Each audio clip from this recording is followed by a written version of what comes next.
Assalamualaikum warahmatullahi wabarakatuh. Alhamdulillah wassalatu wassalamu ala rasulillah. Kaum muslimin yang kami hormati. Dalam Al-Quran, Allah subhanahu wa ta'ala menyebutkan beberapa hal yang Allah memberikan jaminan bahwa dialah yang akan menjaganya. Di antara yang dijaga oleh Allah subhanahu wa ta'ala adalah Al-Quran. Allah subhanahu wa ta'ala berfirman, Inna nahnu nazzalna dzikra wa inna lahu lahafidhun.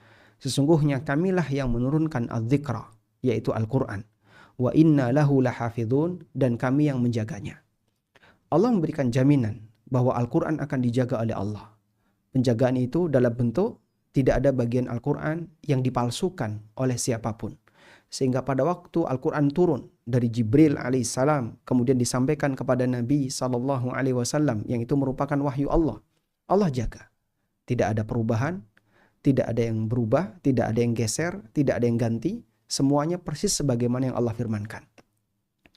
Penjagaan Al-Quran berikutnya adalah Al-Quran itu dijaga keautentikannya sampai akhir zaman.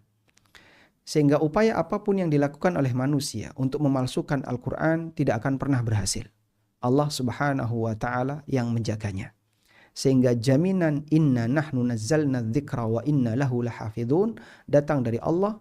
Allah jadikan Al-Quran sebagai kitab yang selalu terjaga. Hingga akhir zaman, ketika Allah subhanahu wa ta'ala mencabut Al-Quran. Sebagaimana yang disebutkan dalam hadis yang sahih. Al-Quran akan dicabut oleh Allah subhanahu wa ta'ala dari muka bumi ini. Sehingga tidak ada satupun hati hamba yang menyimpan hafalan Quran. Dan sudah tidak meninggalkan satu huruf pun dalam kertas kecuali semuanya hilang. Allah subhanahu wa ta'ala yang mencabutnya. Dan itu terjadi di akhir zaman menjelang kiamat dan bagian dari salah satu di antara tanda besar kiamat. Kemudian bagian yang kedua yang dijamin oleh Allah subhanahu wa ta'ala penjagaannya adalah langit. Allah subhanahu wa ta'ala berfirman, وَجَعَلْنَا السَّمَاءَ سَقْفًا مَحْفُوظًا وَهُمْ عَنْ آيَاتِهَا مُعْرِضُونَ. Dan kami jadikan as-sama, langit, saqfan mahfudha, sebagai atap yang terjaga. Allah subhanahu wa ta'ala jadikan langit sebagai makhluk yang dijaganya. Dijaga dari apa? Dalam tafsir Al-Baghawi, beliau menyebutkan, Allah jaga langit min antasquta. Allah jaga sehingga langit itu tidak runtuh. Langit tidak kemudian menimpa hamba yang berada di bawahnya. Sebagaimana yang Allah firmankan di surat Al-Hajj, wa yumsikus samaa'a an taqa'a 'alal ardi illa bi'idni. Allah menahan langit an taqa'a 'alal ardi, sehingga dia tidak runtuh, tidak jatuh menimpa bumi. Allah Subhanahu wa taala memberikan penjagaan terhadap makhluk berupa langit. Makna yang lain bahwa Allah Subhanahu wa taala menjaga langit adalah Allah jaga sehingga langit itu tidak bisa ditempati oleh setan, ditempati oleh jin-jin yang nakal yang berusaha untuk mencuri dengar berita dari langit. Takdir yang telah ditetapkan oleh Allah, yang Allah firmankan kepada para malaikat. Allah jaga dengan adanya bintang-bintang yang dijadikan oleh Allah sebagai media untuk menyambar atau melempar setan yang berusaha untuk mendekati langit. Sebagaimana yang Allah firmankan di surat Al-Hijr, wa hafidznaha min kulli syaitanir rajim. Dan kami jaga langit min kulli syaitanir rajim, dari usaha setan-setan yang terkutuk yang mereka ingin mencuri kabar, ingin mencuri dengar berita dari langit. Baik. Di sini Allah menjelaskan tentang apa saja yang dijaga oleh Allah. Yang pertama adalah Al-Quran, dan yang kedua adalah langit. Allah Subhanahu wa ta'ala yang menjamin penjagaannya. Selanjutnya, dalam Al-Quran, Allah juga memerintahkan kepada hambanya untuk menjaga beberapa hal. Di mana mereka yang bisa menjaga beberapa hal ini, maka dia akan mendapatkan kehidupan yang bahagia dan mendapatkan jaminan yang baik di dunia dan di akhirat. Yang pertama yang diperintahkan oleh Allah untuk dijaga adalah salat. Allah berfirman di surat Al-Baqarah, Hafidhu 'alas salawati was salatil wusta wa qumu lillahi qanitin. Hafidhu 'alas salawat. Jagalah salat 5 waktu. Was salatil wusta, dan jagalah salat al-wusta. Dan ulama berbeda pendapat mengenai makna salat al-wusta. Dan pendapat yang kuat dalam hal ini, yang dimaksud dengan salat al-wusta adalah salat asar. Bentuk menjaga sholat tentu saja adalah dengan cara menjaga bagaimana agar orang itu bisa sholat dengan sah dan sesuai dengan panduan yang diberikan oleh Nabi SAW. Mereka menjaga sholat dalam bentuk menjaga syaratnya, menjaga bagian-bagian yang wajib, menjaga rukunnya, menjaga waktunya, menjaga adab-adabnya, termasuk sunnah-sunnah yang ada di dalamnya. Karena itu Umar bin Khattab radhiyallahu anhu menjadikan ini sebagai salah satu di antara standar baik dan buruknya karyawan yang diangkat oleh negara ketika itu, pada waktu beliau jadi khalifah. Beliau mengirim beberapa surat yang dikirim kepada para gubernur-gubernur yang ada di daerah-daerah yang jauh dari Madinah. Dan beliau mengatakan dalam surat itu bahwa hal yang terpenting untuk kalian jaga adalah salat. Faman hafidhaha fahuwa lima siwaha ahfal. Barang siapa yang bisa menjaga salat, maka dalam urusan yang lain dia akan lebih bisa menjaga. Wa man dhayya'aha. Tapi siapa yang tidak bisa menjaga salat, yang menyia-nyiakan salat, fahuwa lima siwaha adya. Maka untuk hal yang lain, urusan yang lain, dia akan lebih tidak bisa menjaga.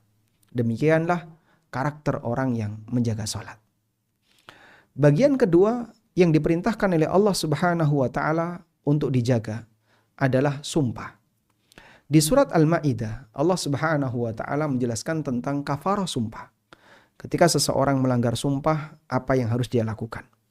Kemudian di bagian akhir dari ayat itu, Allah Subhanahu wa taala mengatakan, "Dzalika kafaratu aimanikum idza halaftum."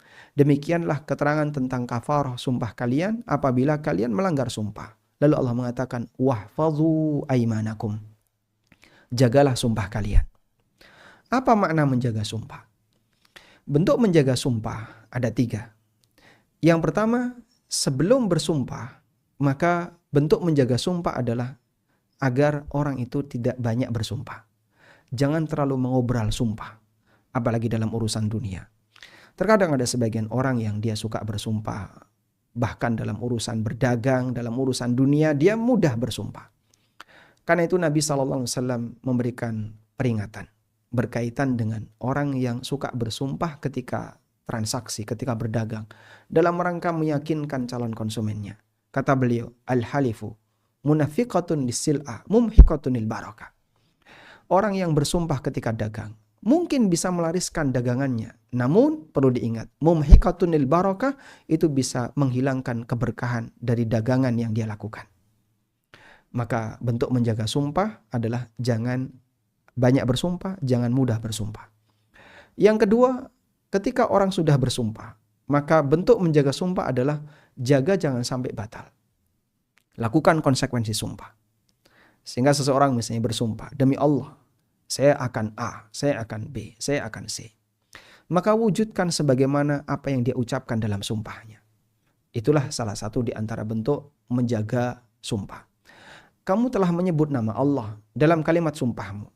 Maka sebagai bentuk penghormatan terhadap nama Allah, pengagungan seseorang terhadap nama Allah, apabila dia bersumpah dengan menyebut nama Allah, dia harus wujudkan sumpah itu sesuai dengan apa yang dia ucapkan. Yang ketiga, bentuk menjaga sumpah adalah apabila orang itu membatalkan sumpahnya, maka dia harus bayar kafarah. Dia harus bayar kafarah sumpah.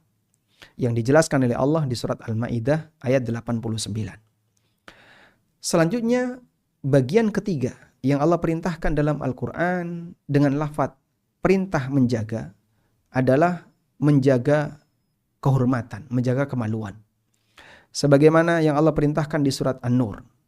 Kullil mu'minina yaghuddu min absarihim wa yahfadhu furujahum. Katakanlah ya Muhammad kepada orang-orang yang beriman untuk melakukan ghaddul basar, menundukkan pandangan mereka.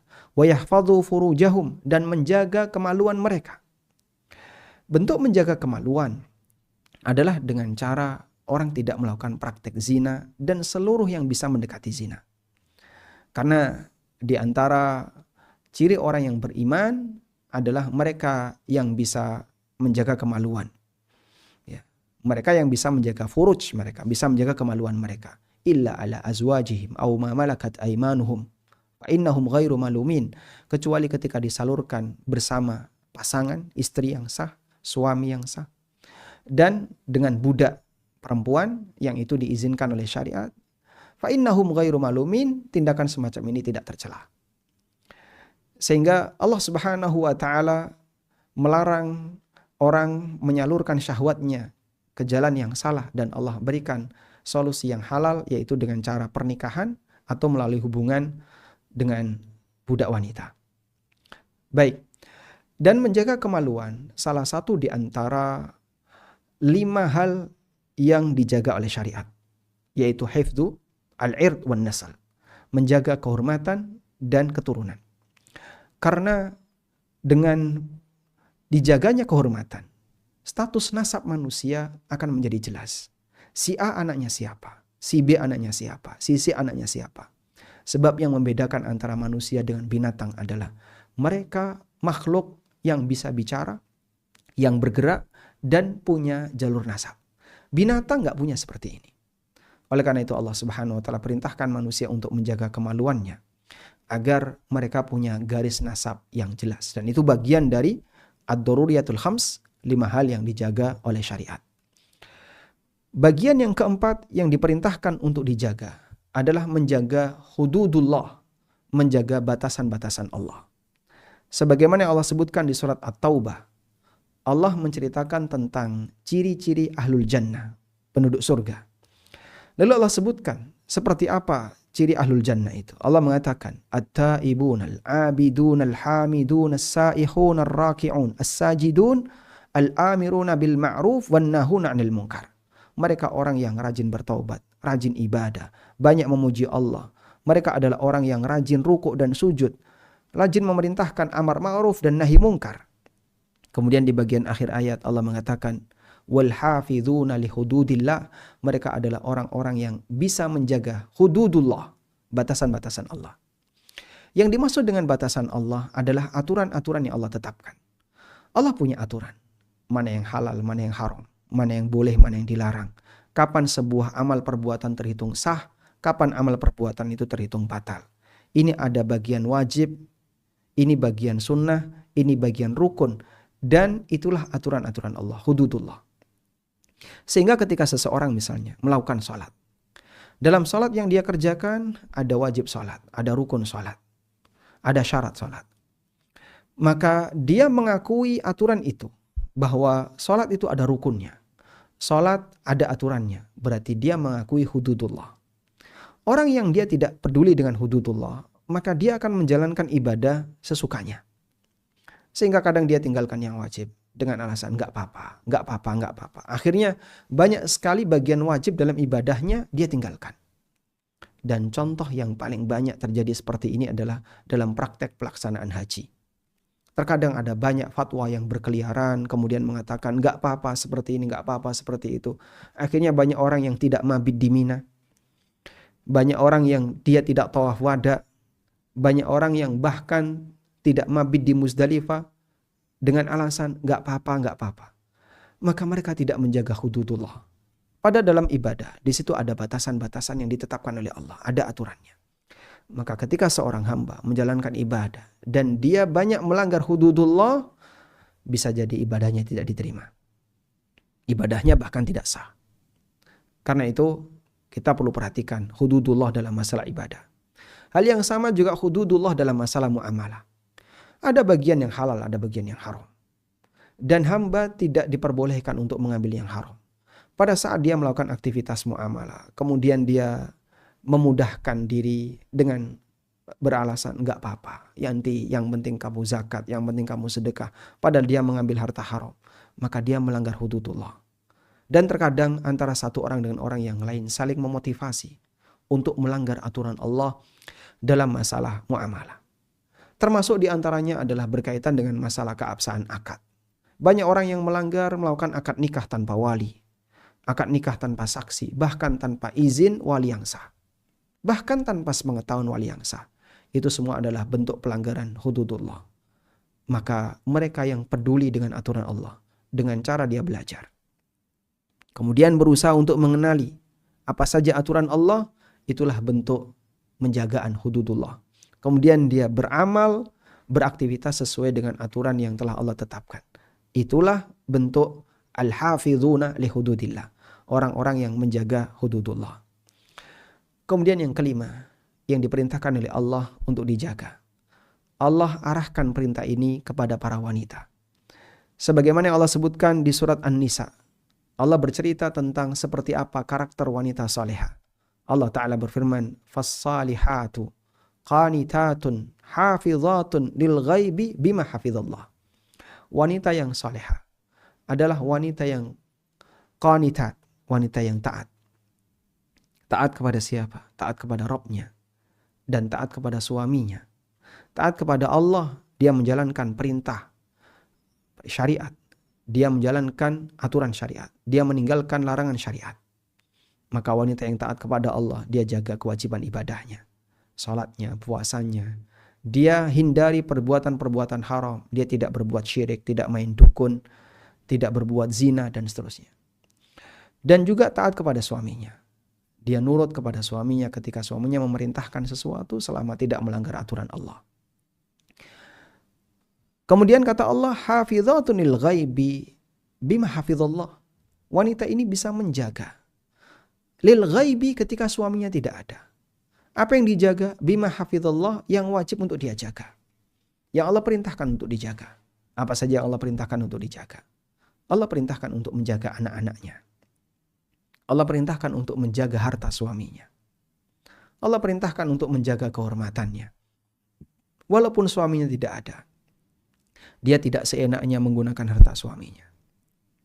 Dia tidak seenaknya memberlakukan anak-anaknya. Tapi dia jaga dengan baik. Itulah wanita hafizah. Demikianlah 5 hal yang diperintahkan oleh Allah Subhanahu wa taala kita untuk menjaganya, sehingga ada bagian yang Allah jamin penjagaannya dan ada bagian dalam Al-Qur'an di mana kita diperintahkan oleh Allah untuk menjaganya.